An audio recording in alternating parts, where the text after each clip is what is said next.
Michael Reagan. Mike Reagan here, everybody. Mike Reagan here. Mike Reagan here. I'm here. You're there. Smile and dial 1-800-468-MIKE. 1-800-468-6453. Our website, Reagan.com.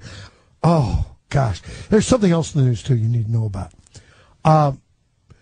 There are troops in Iraq who are probably going to be getting more than letters. You know, they have mail call. You ever go to summer camp like I did? You live for mail call? I'm still waiting for the first letter from my dad and my mom. Never got. Anyway, you're waiting for mail call, and hopefully you get one. Well, what's going to be going on mail call is a little bit different now.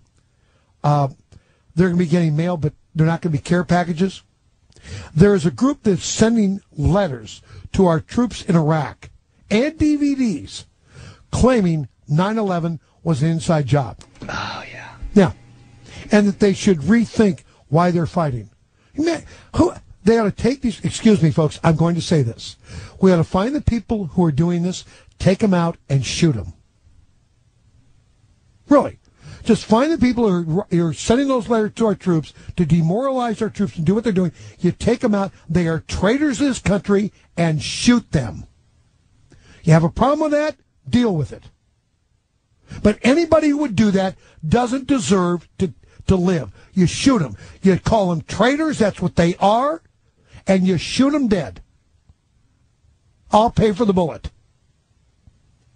Mark Dice, the founder of The Resistance, which he calls a media watchdog group, says that the U.S. government was responsible for the September 11th terrorist attacks and that the armed forces should know it. People want the facts. The Marines are hungry for the truth. What got them there in Iraq? Why are they risking their lives? And we're going to help them understand that.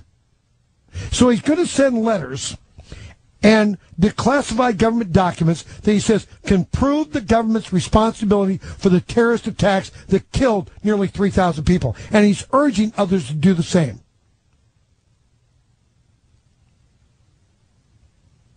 Now, Captain Pete Hegseth, Executive Director of Vets for Freedom, you ought to get him on too, Brett.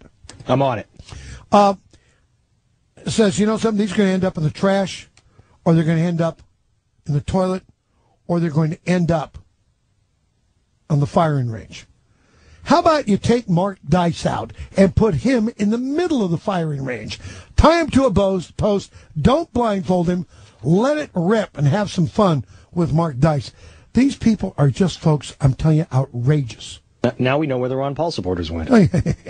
Oh, my God. That was a mean thing to say, Brett. That was a mean thing. You know how mean that was to say? I'm sorry if I offended Mark Dice. You offended him terribly. But that's okay to offend him. You know, that's really okay to offend him. That they would do these kinds of things. Yeah, these guys need to be introduced to the